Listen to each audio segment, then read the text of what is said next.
Use code SPIKEFEEDERS for 5% off at face-to-facegames.com. You can shop face-to-face games in US dollars, Canadian dollars, or even euros, and they'll ship just about everywhere. That's code SPIKEFEEDERS at checkout at face-to-facegames.com to help support the show.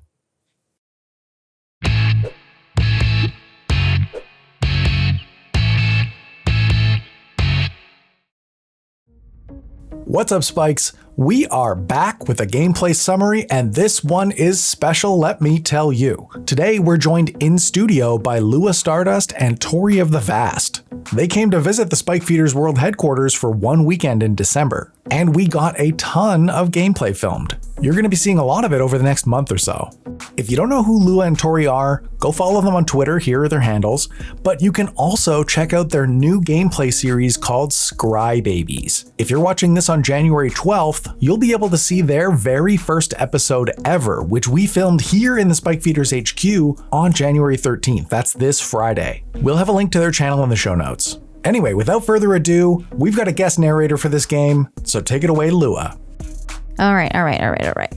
Today we've got Lua playing Winota. You've seen a lot of Winota decks around before, and a lot of them are really heavy on the stacks.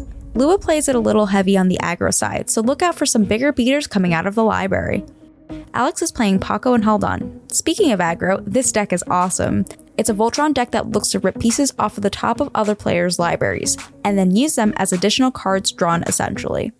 Jim is playing Niv-Mizzet Payroom. This deck comes to us from Sean Achilles from the Command Zone, and it's a curiosity combo list. It looks to power up Niv as much as possible using damage triggers to control the board. Then it draws a bunch of cards and hopefully combos off. Tori is playing Krarkashima. This deck comes to us from Ken Bauman and is a combo list that looks to get 2 copies of Krark out onto the battlefield. At that point, you'd be surprised at what can combo off. Even something like a Gitaxian Probe could get copied and the original returned to hand, allowing you to draw a ton of cards and look at everyone's hands. Don't even get me started on things like Brain Freeze. On turn 1, Lua draws a card and plays a Marsh Flats, cracking it and going to 39. She grabs a Plateau. She casts Alciad of Life's Bounty, then follows it up with a Mana Crypt and passes the turn. Alex draws, plays a Verdant Catacombs, and cracks it going to 39. He grabs a Tropical Island and casts a Wild Growth on his Trop, then passes the turn to Jim. Jim draws a card, plays an Urza Saga, and it comes in on the first chapter. He casts a Mox Diamond, pitching a Command Tower, and passes the turn.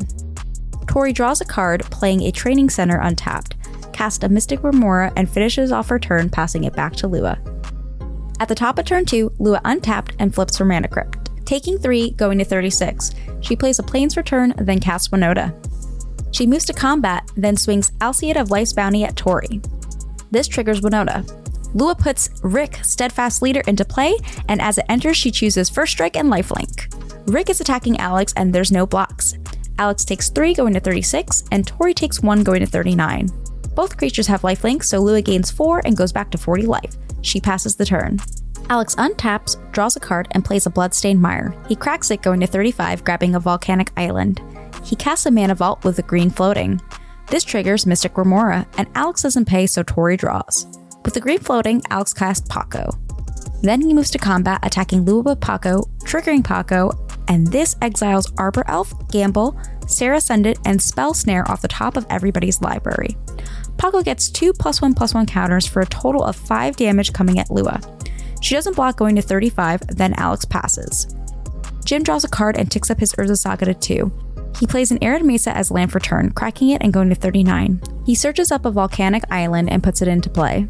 Jim casts Trinket Mage, and when it enters the battlefield, he searches his library for an artifact with converted mana cost 1 or less. He grabs a Jeweled Lotus. He casts Jeweled Lotus, and this triggers Mystic Remora. Tori draws a card, then Jim has nothing left to do, so he passes the turn to Tori. On turn 2, Tori untaps, and in her upkeep, she pays for Mystic Remora. She plays a Mountain for her turn, then casts a Soul Ring and passes. Kicking off turn 3, Lua untaps, then flips her Mana Crypt in her upkeep. She wins the flip. She draws a card and plays a Plains, then casts Esper Sentinel. She casts a Recruiter of the Guard, and when it enters the battlefield, Lua searches her library and grabs a Phoenix Chick. She casts it, then moves to combat. She swings the Phoenix Chick and the Alciad at Alex. She swings Rick at Tori, and this triggers Winota twice. Unfortunately for Lua, both of these triggers whiff. Alex takes 2, Tori takes 3, and Lua gains a total of 5 off the lifelink. Then she passes to Alex. Alex untaps and takes 1 off of Mana Vault. He plays an Ancient Tomb and moves to combat. He swings Pako at Lua again. This time, the Pako trigger exiles Mana Confluence, Misty Rainforest, Steam Vents, and Legion Warboss. Pako gets 3 +1/+1 counters, making him an 8/8. Lua blocks with Recruiter of the Guard. Then, in his post-combat main phase, Alex casts Haldan, taking 2 off of the Ancient Tomb and passes to Jim. Jim untaps and draws a card. Urza Saga triggers, Jim holds priority and taps it for colorless. Then lets it go to 3 and searches up a Sensei's Divining Top, putting it into play. With the 1 floating, Jim casts a Dockside Extortionist. The artifact enchantment count is at 7, so Jim makes 7 treasures. He cracks his Jewel Lotus for 3 blue and uses 3 treasures to make 3 red. Casting Niv-Mizzet Perun. It can't be countered, so it resolves. He cracks 3 more treasures to cast Ophidian Eye, targeting Niv-Mizzet. This triggers Esper Sentinel and Mystic Remora. Both Lua and Tori draw because Jim's not paying. The Ophidian Eye resolves. Jim taps Sensei's Divining Top to draw a card. The card draw triggers Niv-Mizzet, dealing 1 damage to Tori.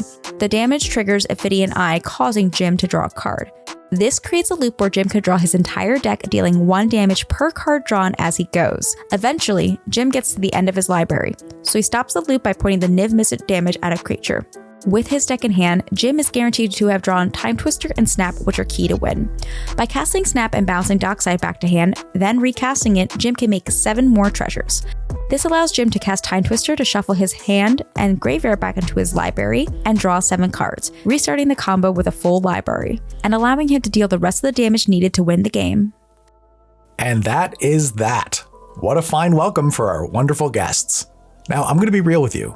We recorded all these games in studio and we wouldn't normally summarize them like this, but we did have some audio problems with a couple of the games, so you'll be seeing them in summary format like this. If you really want to see the full game, it's about 40 minutes. It'll be available on our Patreon, but the audio might be a little rough, just as a heads up. If you want to become a patron and help support the show, we'll have a link in the show notes. Before you click away, make sure you check out the Scrybabies. I'm serious, these 2 are going to be huge, and you're going to want bragging rights for being one of their first subscribers. Huge thanks to our guests and to all of our patrons, which you'll see on the screen right now. These are the folks that help us keep the lights on, and we super appreciate everything that they do for us. And that's it. We'll see you next week with some live in-studio gameplay.